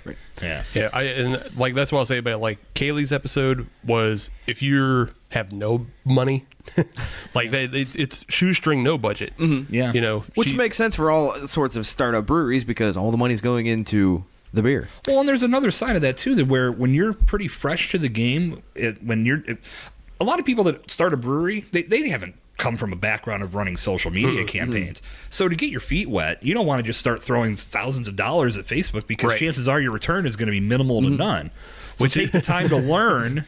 Which is why I also liked episode 26, and it may be just a bias of mine, but Aaron was promoting that you should find somebody who does a lot of work with video and video editing and graphic design, me, and hire them to do that business for you, though, because I would say most people who do graphic design and video nowadays, like myself, we also have to know how to do SEO, copy. We have to know how to do all of that stuff, because a lot of our clients don't know how to implement things onto Facebook, or we have to hold their hand all the way through. And that might be a tougher sell at the forefront, because that seems like something that you don't expect to spend money on, to have the professional come in. But that's something that down the road, it'll pay dividends. It's an investment. I'll tell you, it's a tougher sell, but you know what? Every brewery should be doing it from the get-go. Well, and you can go all the way back to Session 1, the debut episode of the podcast, and Zach Morrow from Noblestein, one of the points that he made was to be self-aware of what you're good at and where you're weak. And it's nothing to be ashamed of. Just know where your strengths lie and where you need to get some additional help. Right. So if you're not strong in the marketing realm, it does not hurt to bring in somebody that knows that aspect, because it's a very important part of your business. If you feel you don't have time to go out and sell your product, look for somebody that can come in and sell your beer. And find a street team. Yeah. So Jason is pointing to himself for. I feel like I need to throw my hat in the ring for something. If you need somebody to sit on the couch, if you need somebody to engineer you something lazily. No, Adam is a great hand model. He will hold a beer and you can take a picture for your Instagram feed. Best in the business. Maybe that's how you should market yourself. It's just like a plant, a model to just show up at breweries and hold their beers. I can do that. You can rock a flannel pretty well. So if the brewers aren't available, I could go in there, start a whisper campaign. Yeah. Have you had this one? You need to go. You need to try it. You're like an old school influencer. Yeah, I've got the beard. I've got the flannel. You put me in the brewery. Tell me what beer you want to sell. I'll get that taken care of for you. That's the Arrested Development where Portia de Rossi gets hired by a vodka company to go to bars and drink vodka and say how good the vodka is. Yeah, all right. My fee starts at $50 a night. There you go. Plus the beer. You're the reverse of a Bud Light girl. Yeah. Yeah. I think that's a lot of good information that you're giving out there, Jason. Thank you. You can find that and more on breakingbrews.com. Yes. So there will be more coming. I don't want to get too into detail because I'm still working on how I'm doing. But in this downtime when season 1 ends, I'm going to be doing a video podcast. And again, I feel like I started looking at like my own background as far back as I can remember in regards to working. I've always been involved in jobs that involve customer service, building customer experience. I never looked at it like a customer experience until I don't say very recently. Over the last few years, I've really looked at how that aspect impacts business. So I'm going to be launching a video podcast series that covers that aspect of business. And I'm going to tell a lot of my customer service stories, which is going to be fun because I've got some that I experienced actually working in businesses, and then I have some that happened to me. So jasoncercone.com I've been revising that page, and that'll be where the video podcast lives, but I'll also run it through Instagram TV and Facebook and all that good stuff too. Right on. So that'll be coming up in the downtime of the Breaking Brews podcast. So I'm not going away. But this isn't goodbye. It's just see you later. See you on another platform. See you in a couple of weeks. See you on this platform, and then join me back on this one. Yeah, basically, you're going to get your fill of me whether you like it or not. So. Cool. And speaking of getting your fill, this next to normal. Now that's his specialty, the segue. Yes. He's got that down cold. Yes. Smooth as silk, twice as fine. Do you need somebody to segue for you for any reason? Yeah, if you're looking to get people out of your bar, it's like, okay, guys, speaking of last call, fuck out. You got this guy to do it. You're done. The next to normal sour with blueberries and coffee by Hitchhiker Brewing Company. Yes. Hot damn. That's a pretty good beer. This is the best coffee fruit beer I think we've ever had on the show. Yeah. I wonder if there's another coffee fruit beer that we might have had that we're not remembering. Well, that says it all right there. Right, if we but don't remember it. We only remember the really bad one, and then now we have a really good one. Right. This is hands down the best coffee fruit beer I've ever had. Mm-hmm. Yeah. It's the only one I've ever had. I mean, they're rare. So, Yeah. They're rare, but yeah. That was the joke. Yeah. I like to explain things for our audience. And it's all, I mean, I always giggle to myself because I hate coffee on its own, but in beer, I love it. I don't understand that parallel or that dynamic, but it is what it is. And I like this beer. Fair enough. Yeah. There's my review. Yeah. It's good beer. I say 3 Very good simple. beers all around. Easy. Yeah. We Three don't good need to beers all dissect it anymore. Yeah. It's a good beer. It's a good beer. Somebody get me more. You want to hear a quick review of the RGB I had before the show? Oh, sure. It's also a good beer. All right. That's enough for now. Gravity. All right, segment 3 coming up. 温泉取材は最高だな。ストーングレフル。負けてたまるか。僕だってストロングレフル。明日の新幹線何時？明日。ストーングレフル。2時。196ストロングゼロ。All right, we are back. And you hear the chuckling in the background. That's because those two have been talking wrestling. Wrestling. Between segments. If you were here live, it was actually about a half-hour conversation. Yes. However, since this is a podcast and it is edited, it's only been about 45 seconds. Yeah, so all you beer podcast people, we spared you the half-hour extra of wrestling talk. Don't worry, I endured for you. The fine minutia of wrestling. Yes. And whatever back elbows are nowadays. Before we get into that, before we get into wrestle talk, it is time for beer talk. Yes. We have ourselves another fine offering that will be representative of a brewery at Freshfest 2019. Okay. August 10th. August 10th. Be there. Be there. Full Pint. Full Pint. Coming at us. White Lightning Pomegranate. Yes. It's their classic White Lightning, now brewed with pomegranate. Right. It's not a full collaboration, but it's a collaboration between White Lightning and Pomegranate. Is that a collaboration? Yes. Shut up. Okay.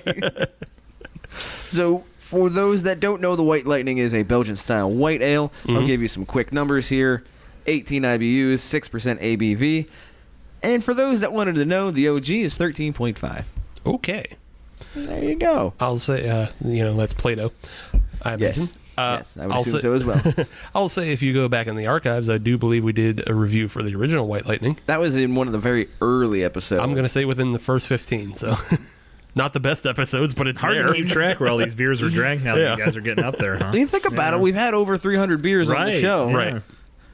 Yeah. If we were smart, we'd have had our own Untapped for the show. Nah. Because I've moved away from the idea of rating beers on Untapped, so I just don't use it anymore, really. Good man. You know why? Because Untapped sucks. Oh, It's good for cataloging. that's the main reason I use it. What? For what? What do you get from that? Are you just laying there some night scrolling through going, I remember when I had this beer. Like, is it autobiographical? No. I had this beer while I was making out with my girlfriend. I had this beer That would be quite the feat, I'll be perfectly honest. I'd have to use a straw. Well, hold on, I need a sip. And Oh, yeah. I don't know. I'm not saying this is a practice that anyone should try at home. I'm just spitballing examples. But the whole cataloging thing, it's just... I can say from personal experience, it has actually saved me from rebuying a bad beer. Okay, but what if they changed that beer and made it better? I don't care. Now it's good. I don't care. There's too much beer. Well, then why do you need to catalog it for? If you know it was bad, you know you'll never go back. But no, I didn't know it was bad till I looked at my Untapped. And then Really? my Untapped told me it was like, because typically, it's like when you lose a bad hand of poker, like a really bad beat, you're never going to forget that bad beat. If you have a really bad beer that you would say, I would honestly never want to drink this again, you're probably going to never forget that. No, there's definitely some that I never forget, like the Coffinade we've talked about. True. The Red Hot Iron, never yeah. again. Oh, that one was weird. Pretty much most of the Blockhouse, never again. Yeah. Yeah. Is Blockhouse even still a thing? Oh yeah. Oh yeah, it's Is still it? out there. Oh, there's big pumpkin Blockhouse displays right now. Yeah. Maybe it's something where it just sort of gets fuzzed out. Yeah, it gets fuzzed out because you just don't like it that care. much.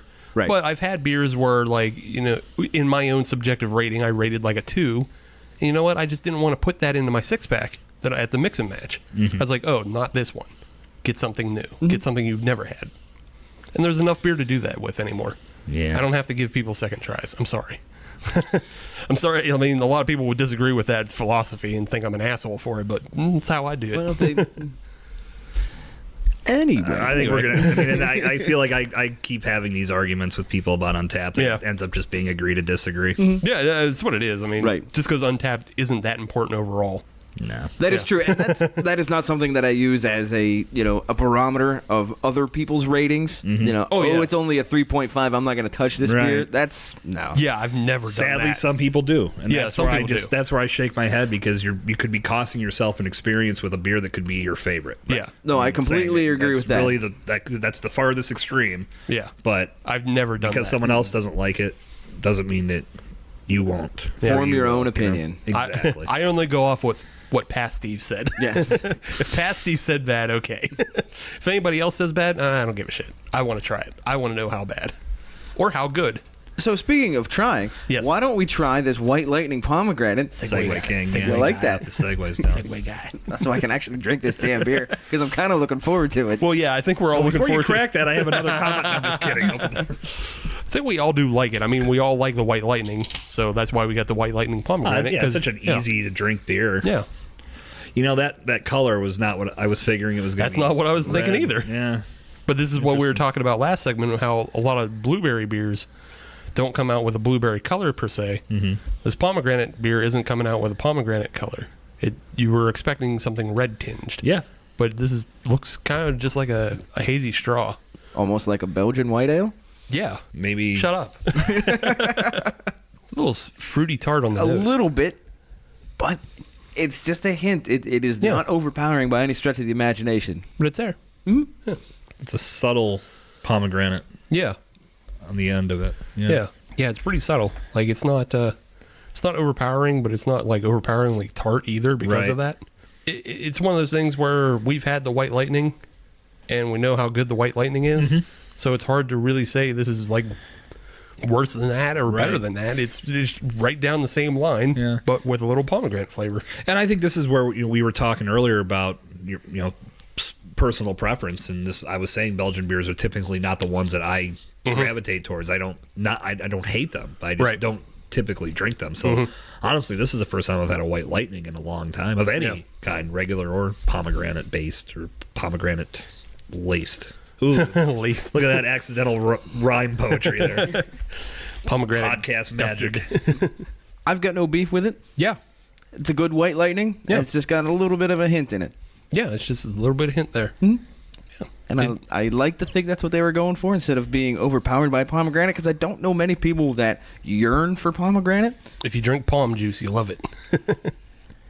I've never had palm juice. I've been drinking this Body Armor stuff. I'm hooked on this crap. They have a blueberry pomegranate one. It's phenomenal. So there's a plug for Body Armor super drink. Somebody to tag in the show notes or something, or on Twitter. Hey, give us money and give us Body Armor because Jason said something nice about you. No, fuck you guys. You better send that shit to me. I've been cleaning out Shop and Save shelves since I discovered this stuff.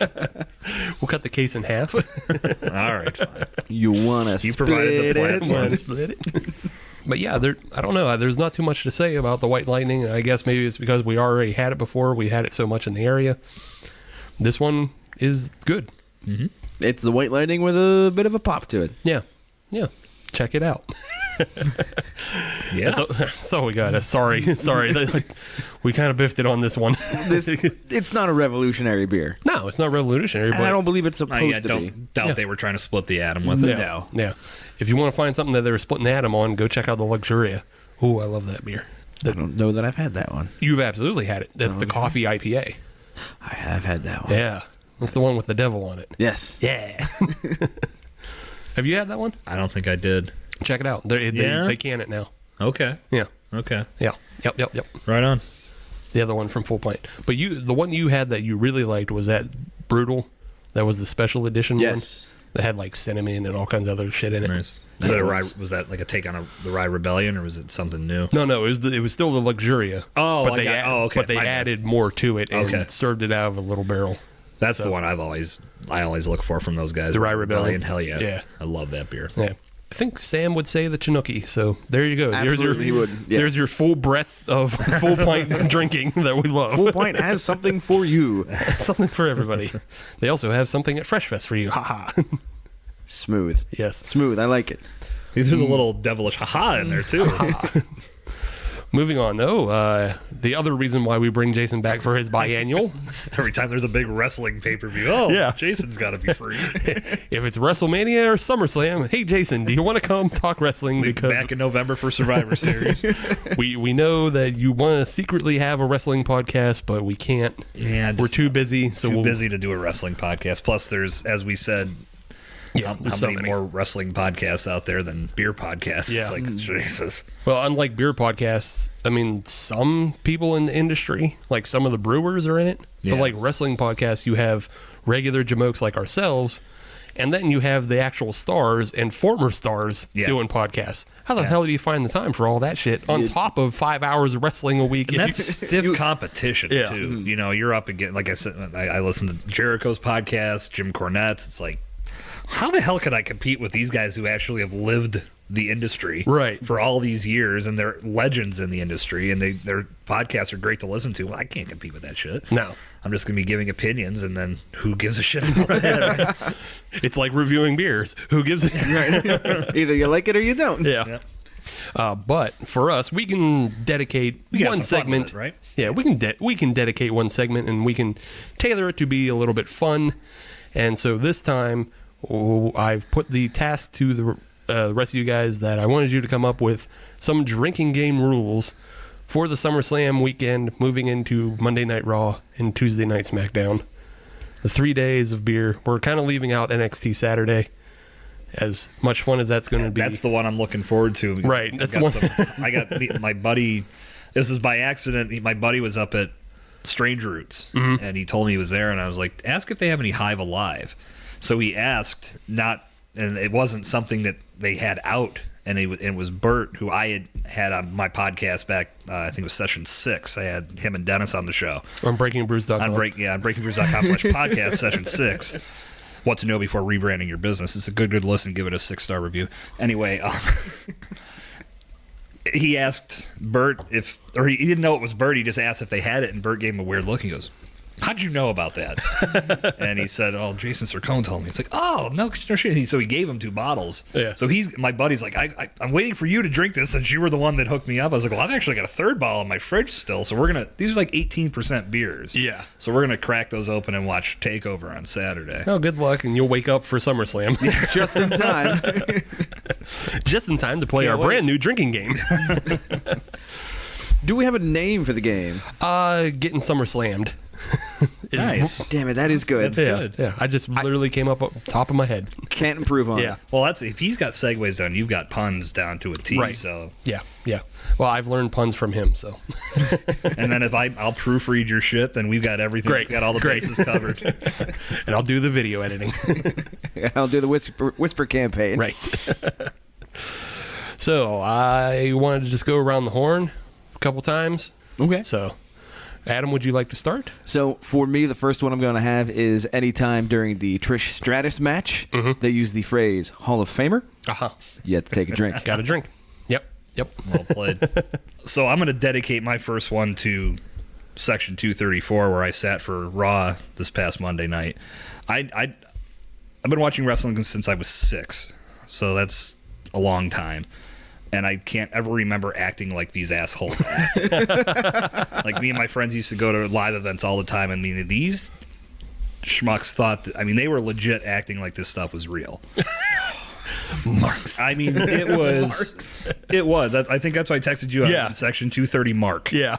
Because it was. I've never been a part of that. And I was like, okay, I see why you spend a little bit more for seats, because I'm thinking down below it was a little more realistic. They're like, okay, we're suspending disbelief for a few hours here, but at the same time, I don't think Dean Ambrose is going to come save Seth Rollins from a Brock Lesnar ass beating. I think he actually really left the company and then slammed their creative for a while. If you're up in those nosebleeds, there's a good chance that you're with people who just kind of clambered out from under the rocks that they live under. Yeah, no, that is no joke. Yeah. Like, I'm leaving. The last time I was out of my mom's basement was when SmackDown was here in January. But every time you make a comment where you're actually thinking wrestling is real, you drink. Anytime you hear somebody, if you're like at a watch party, if you hear somebody make that comment, you got to drink and then call them out on it and make them drink too. That's a twofer. That's a double. Yeah. Drink for your own sadness and make them drink. Awesome. Well, I've got one, and I'm calling it the WWE security rule. Okay.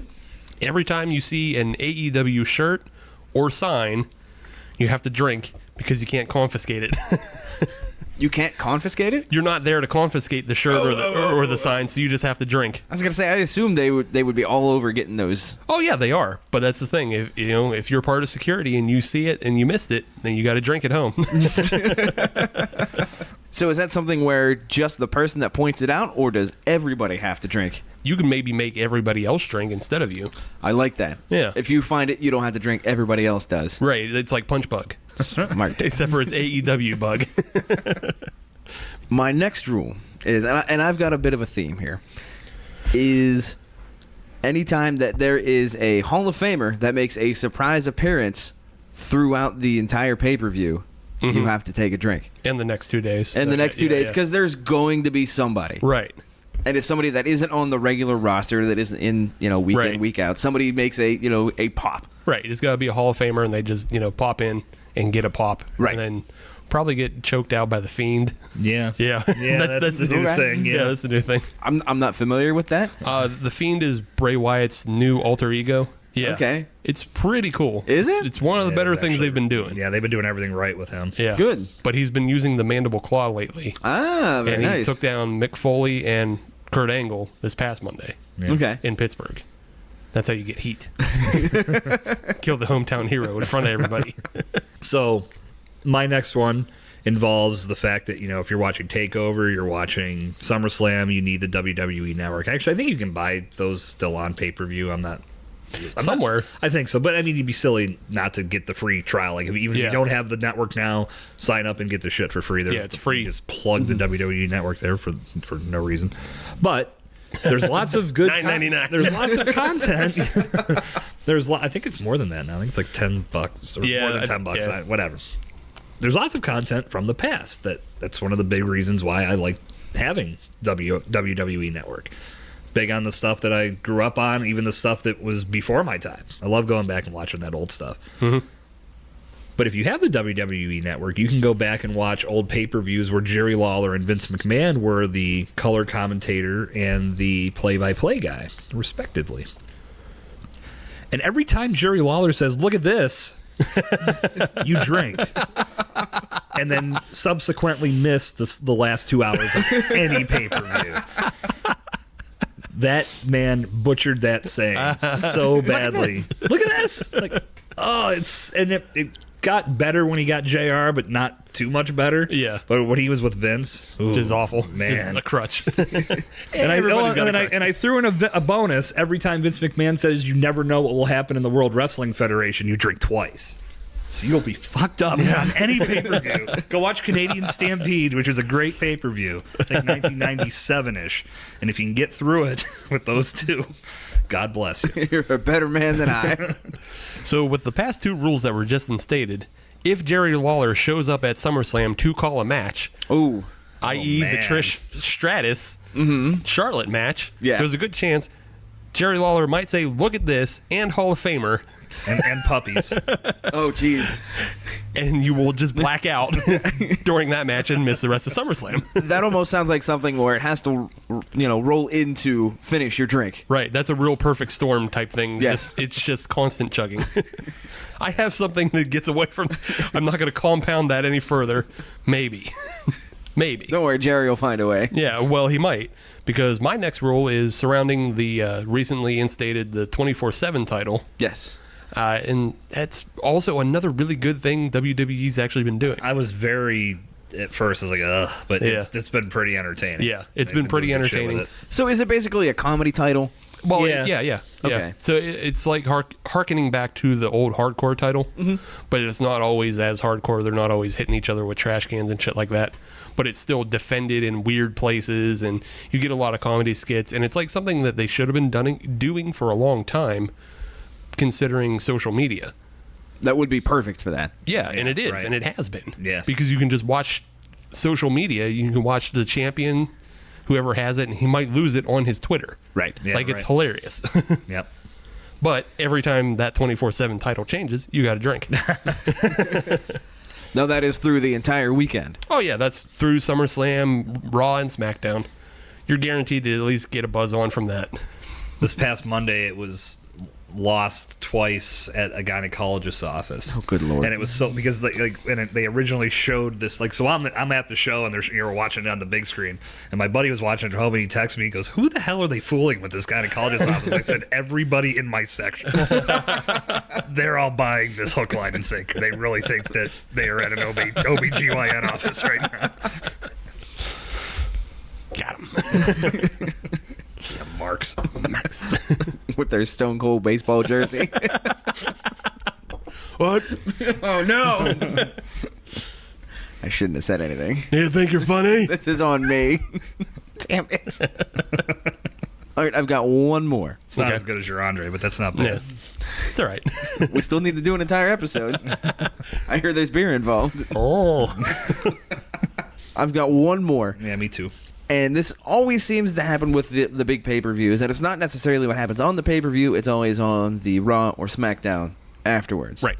The title change. Yeah. There always has to be some sort of title change or a title match that goes along with the Raw or the SmackDown for the people that didn't bother to spend the $9.99 to watch. Or sign up for free. Or sign up for free for 30 days Yeah. at WWE.com.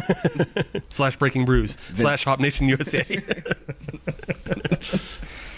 For all your 6-star matches. / First Sip Brewbox. Dennis needs paid too. Yes. But anytime there is a change in championship on only Raw or SmackDown, because there will be, you have to drink. Fair enough.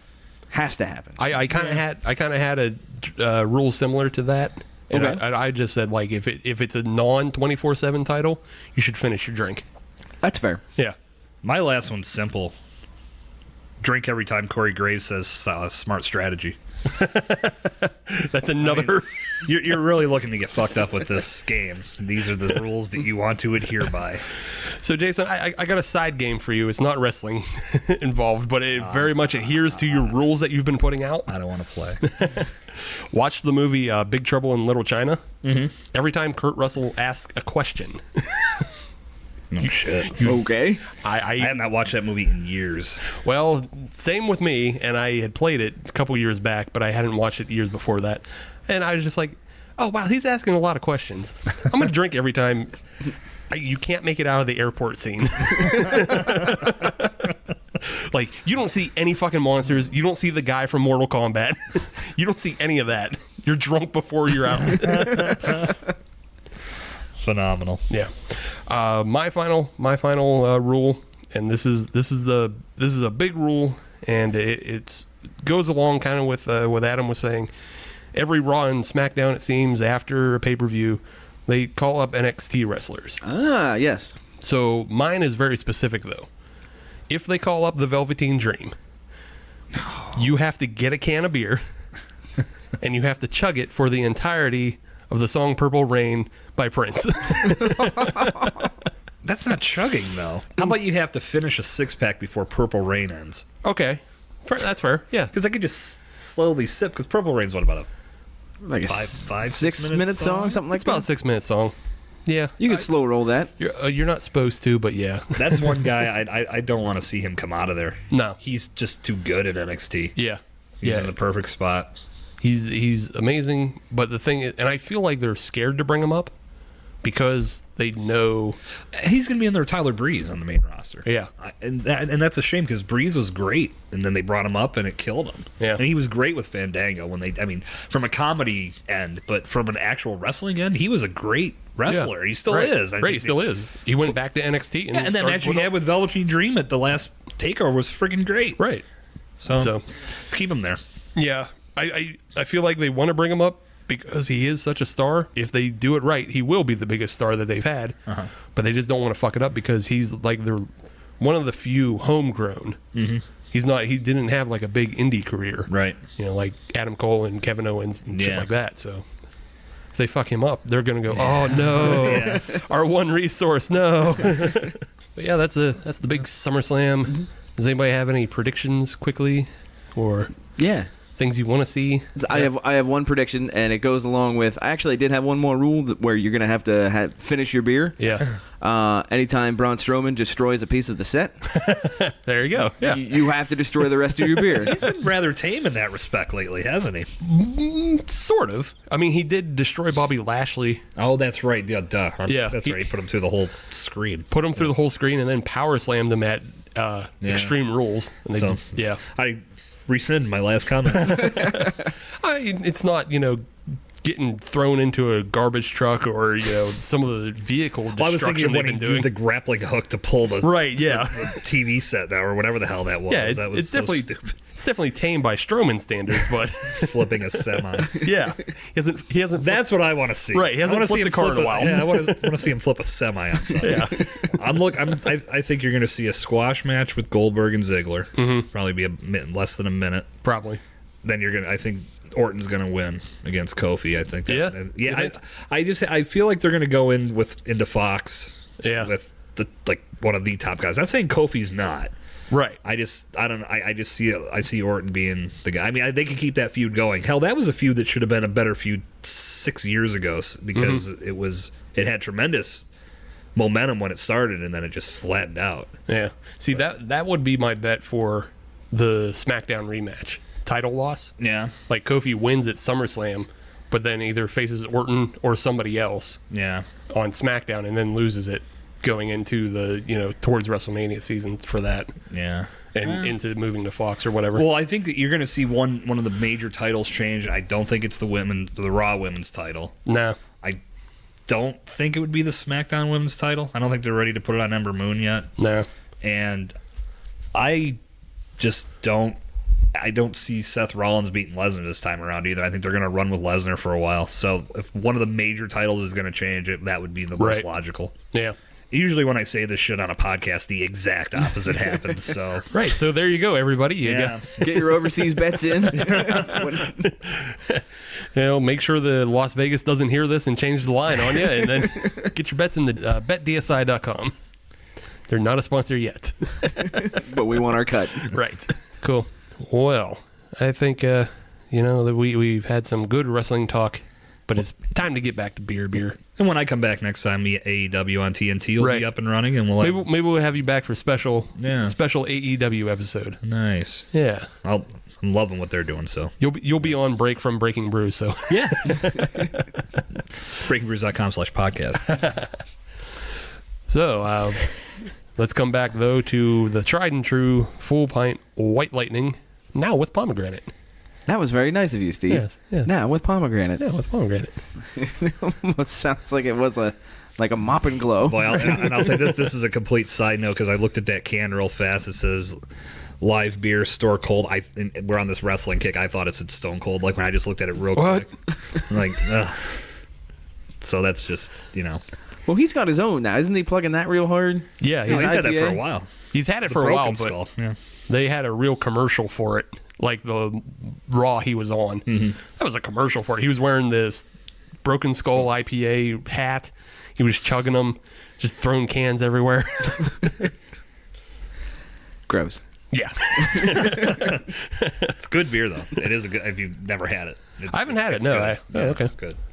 Wish there were more wrestling-themed beers, because when we could do an actual theme show to that. James Evans, formerly of Spoonwood, now of Penn, had 3 bombers sent to him, and we partook before WrestleMania, and it was good. Nice. And speaking of good, there's the segue. There it is. Other segue. We'll bring this right back in. The White Lightning with pomegranate. Yes. By Full Pint. Yeah. Not bad. Yeah, no, it's not bad. It's fine. It tastes like the White Lightning, but with pomegranate. Yeah. That's all there is to it. You don't need to dissect it any more than that. I know it sounds like a real flat review, but that's what it is. If you like White Lightning, get this as well. Yeah. That's it. Yeah, it's refreshing. It's nice. Don't dissect it too much. No. So that means it's time for the podium, yes, where we go bronze, silver, and gold. Who wants to go first, Adam or Steve? We'll let the guest go last. Yeah, I'll go first. What the hell? I am actually putting in the bronze medal position. I'm going to put the Field Study IPA by Troegs. What? The Field Study IPA by Troegs. Okay. All right. This is probably the last one. Maybe. It's not. We'll see. It's not. You'll edit more in. I know you. The Field Study was a fine IPA. If you're an IPA drinker, it is not a West Coast style. It is not a punchy-in-the-face IPA. For the non-IPA drinkers, I like that. It was fine. It was serviceable. As we said earlier, if it's in the variety pack, yeah, I'll grab it. I'll drink it. I'll get rid of it. In the silver medal position, we're going to put the Full Pint White Lightning with pomegranate. It's a good beer. The White Lightning is a good beer. It's just got a little goose with the pomegranate. I'd drink it again. No problem. If that was in a variety pack, I'd be like, all right, yeah, you're coming with me. Unfortunately for those two, the Hitchhiker, the Next to Normal, the Sour with Blueberry and Coffee, that is by far the best fruit and coffee beer we've ever had on the show, in my opinion. And for that, it goes in the gold medal position. That's a good-ass brunch beer. Yeah. Faux show. So it's going to go in the gold medal position. That was something I could grab a 4-pack and be just absolutely happy with. Mm-hmm. That'll get me through a Friday night. Yeah. Or Saturday morning. Or Sunday brunch.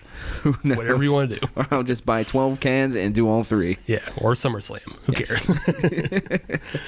Steve, what were your thoughts? So for me, I'm going to put the Full Pint White Lightning in the bronze. I really like the beer.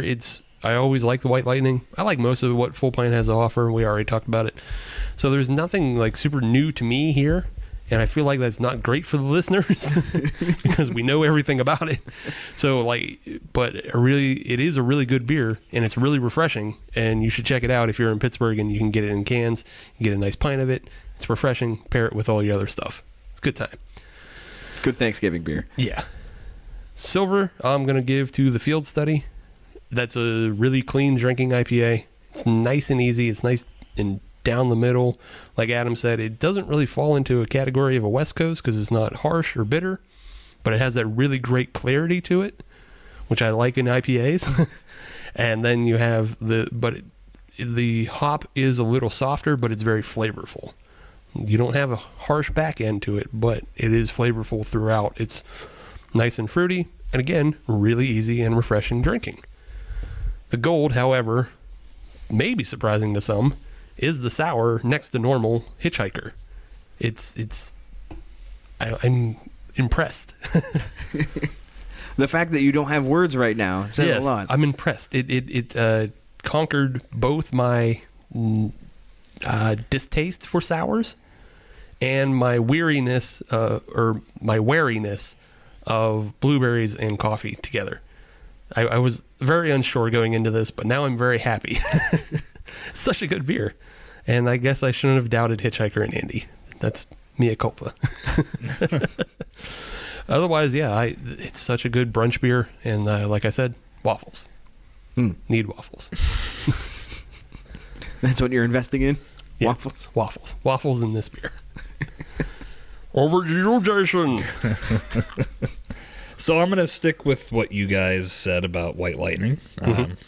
Good beer. Nothing wrong with it at all. Nice little addition of pomegranate, but I think I said before, like Belgians just typically aren't the styles that I seek out.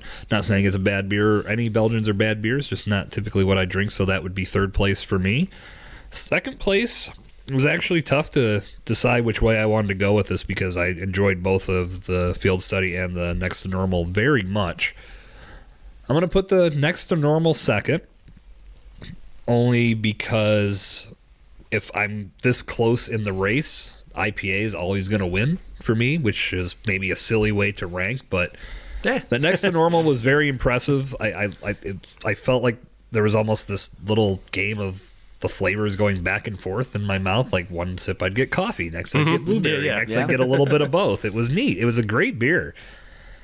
Yeah, like you said, don't sleep on anything Andy's doing down there and the rest of the brewing crew down there, because they're always doing good shit. That was a great beer. But Troegs Field Study for me was definitely number one. That was such a easy to drink IPA. Definitely not super aggressive on the bitter end. People that aren't typical IPA drinkers could probably pour that beer, sip it, enjoy it, and not be offended. Right? Absolutely. I am the audience you're speaking of. Yeah, Jason was looking directly at you. You are my focus group for this rating here. But it's as I said before, Troegs is one of my favorite breweries. Love the stuff they're doing, and Field Study is my gold medal winner because of that, and looking forward to many, many more good ones. All right, thank you very much. That's some good ratings. He put them in the right order that he liked them the most. You should put a poll on Twitter to see if people actually want that episode. So for those that don't know, I had proposed this months ago that if Steve did an entire episode with that Andre the Giant imitation, I would supply beer for 5 episodes. And to the point where I was like, I shouldn't have said that because these stupid asses will do it. Hell yeah. Yes, no doubt. But then I told him later, I was like, don't do that. That would get so annoying. I mean, I knew not to do it, but the thing is, we don't make any money off this at the moment, so I can do what the hell I want. And getting... If I want to do Andre all day, I'll do Andre all day. I will tell you, that's probably not going to get you any sponsors. No. What do I know? Yeah. Who knows? There could be that one guy. We had to do it before we crossed 100 episodes. Well, if you could get Dan Soder on to do it, I'd listen to him do the imitation. Oh, yeah, absolutely. Because if you could go back and forth between that and Savage, best show ever. Problem is, we'll have to turn it into a Pop Nation episode. Because Soder's sober. All right. So I can't do the beer. But maybe he can just hold a mic and do the impressions. Well, that's all you really need him for. Yeah. Right? Yeah, we got Dan Soder here. No, we don't want to talk to you about anything else. You just do these wrestlers' imitations. Just do the wrestling. Awesome. Well, why don't you keep going on, though, Jason, and give a final plug for Breaking Brews. And everything else everybody can find you doing. Done it so many times. Yeah, I think breakingbrews.com is really where it's at for everything. Like I said, jasoncercone.com is getting revamped, and we'll have some stories of customer experiences and ultimately how you can better provide good customer experiences for everybody, because as we said in segment 2, if you're not marketing for repeat visits and providing good experiences, you're not doing it right. So I'm hoping that my long history in working in customer service and the stories and experiences that I've had will translate to a fun video podcast that you guys can pick up in the early fall. And so breakingbrews.com/podcast is where you can connect to the current podcast. As you're hearing this, if you're listening to it as it goes live on Friday, which you should, 2 more episodes in season 1. We'll have 30 in the archives for you to check out. So thank you for letting me come onto these airwaves and plug my shit once again. Sure, for sure. Yeah, happy to have you on. Yeah, I mean, it's always good to have like a wealth of knowledge from other people who've been doing this longer than us. Oh, then I fucked that up there. But yeah, like I already said, like for sure, listen to episode 26. Go back to 25 as well. Like that's a wealth of knowledge for anybody who has a brewery to get you started on Facebook advertising. And believe it or not, Facebook is still the biggest market.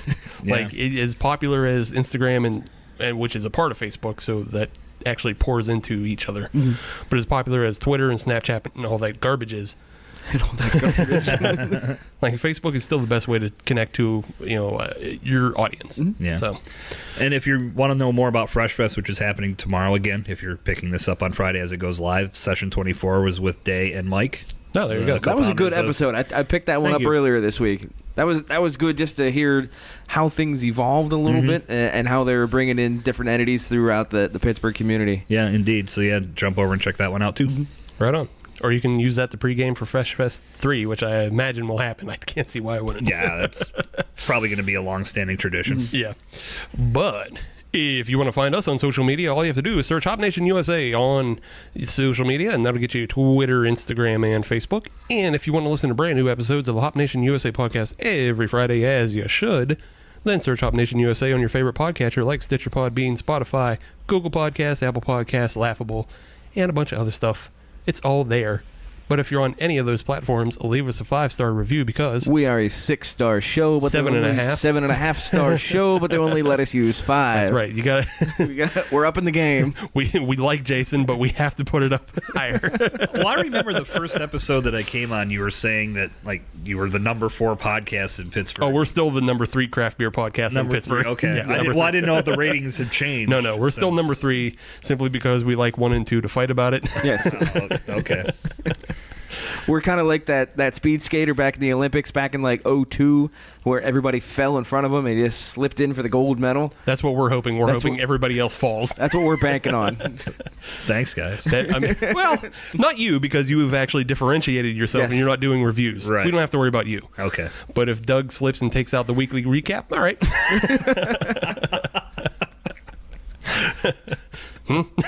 Yeah, we'll jump on top of the podium. We don't mind. We're also diabolical. Yeah, we're also proud to welcome any Brewbound listeners who had to give it up. Come on in. We don't say that shit. We just talk wrestling and beer and other dumb shit. This is a cozy place. We'll be talking the Minnesota State Fair in a couple weeks. There's all kinds of dumb shit over here. You'll like it. Yeah, no politics. Just turn your brain off and drink. Yeah, I think that's just our tagline right there. Just shut your brain off and drink. Yeah. But that's it for this week. Next week, I believe Kelsey and Katie will be back, and we'll be talking about Maui Brewing out of Hawaii. Yes, I'm looking forward to that episode. Yes, so we'll be able to check them out. Check us out next week for episode 120. We'll see you then, assuming I live through Freshfest. Samesies. Ditto. Cheers.